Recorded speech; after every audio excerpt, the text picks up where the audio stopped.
Hey guys, Julian here, and today I'm going to be showing you how to synthesize 808 and 909 hi-hats like this. And then the 909 sounds like that. Now, I will preface and say the 909 sounds actually were a live drum kit. I think the cake was synthesized, but in terms of the ride and the hi-hats, the closed one and the open one, those are just recordings of a drum kit. So we can't always get that perfect, but you can get close. And then I think the best thing here will be to take something like this and then maybe layer it together with a live hi-hat sample. But yeah, I'll play you the originals just so you can kind of hear for reference. So you can see the 808's very close, and then the 909. So yeah, and I'm going to have this project file and these presets available for free in the description, so definitely go grab that.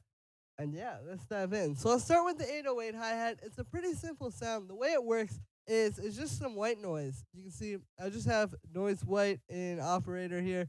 And then I have it going into a high pass filter. And then you can see the high pass is set like this. We've got a pretty high resonance. The frequency is there. And then I have the shaper on. So basically what's happening is, as you know, white noise is literally every single frequency at once, right?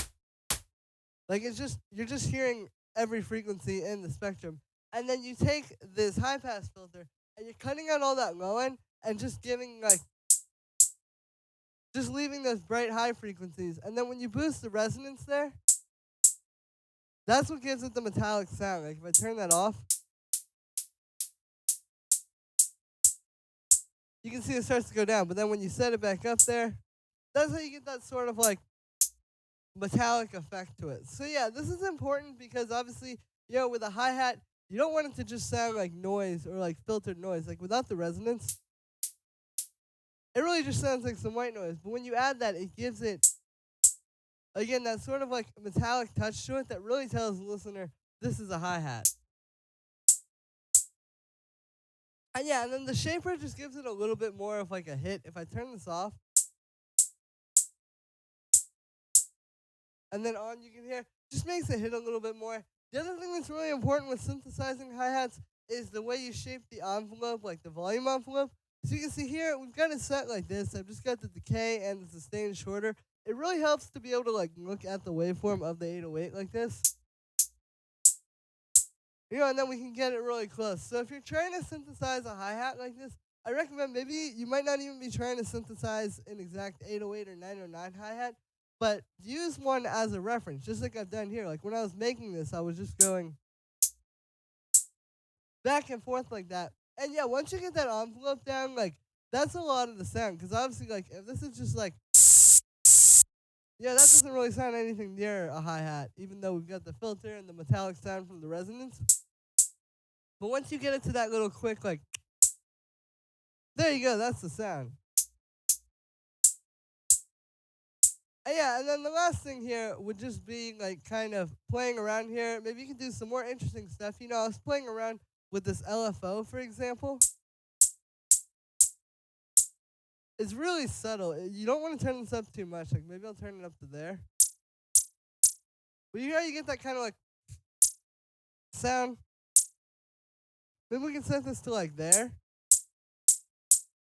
And you can kind of add some cool stuff on top of your hi-hats if you want to get creative with it. I just have the rate up super high. We could try a slower rate.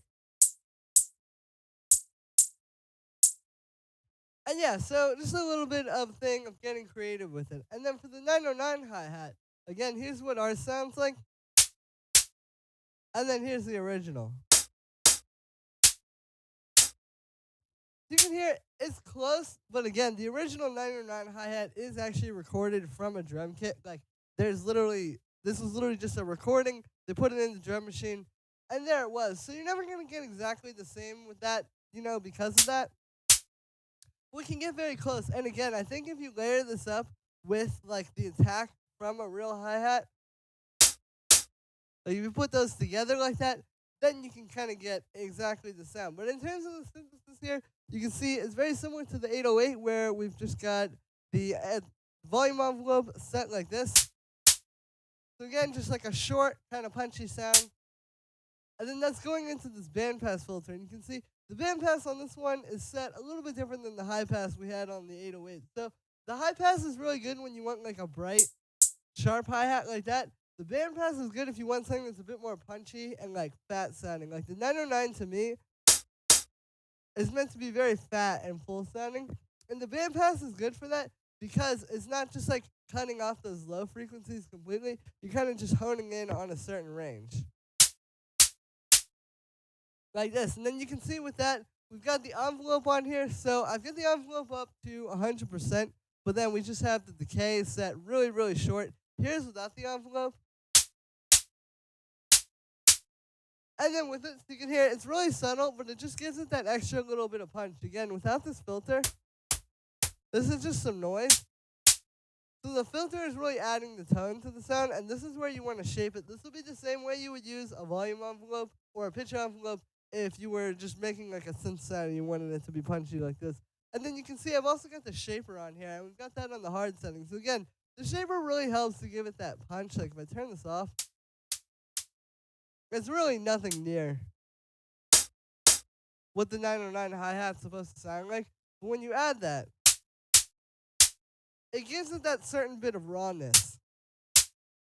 And yeah, and then we've got the filter frequency set there. I've got the resonance up there. With this one, you don't want it as high. Like if I turn it up, it just doesn't really sound like a 909. But if you set it like how we had it about there, there we go. It gets pretty close. And yeah, then the only other thing that I have on that one is just this little high-end boost with this EQ here. It's just a subtle thing to kind of give it a little bit more sharpness. Because this is a pretty bright sound.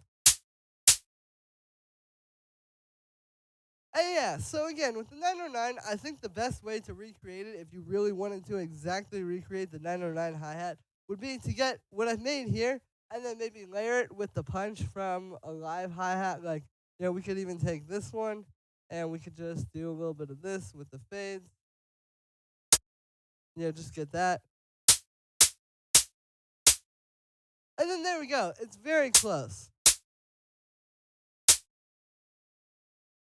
And yeah, so that's me for this one, guys. Like I said, just wanted to make a quick video showing you guys how to synthesize a few different popular hi-hats. This one was requested by you guys as well. So yeah, thanks for letting me know what you want to see on the channel.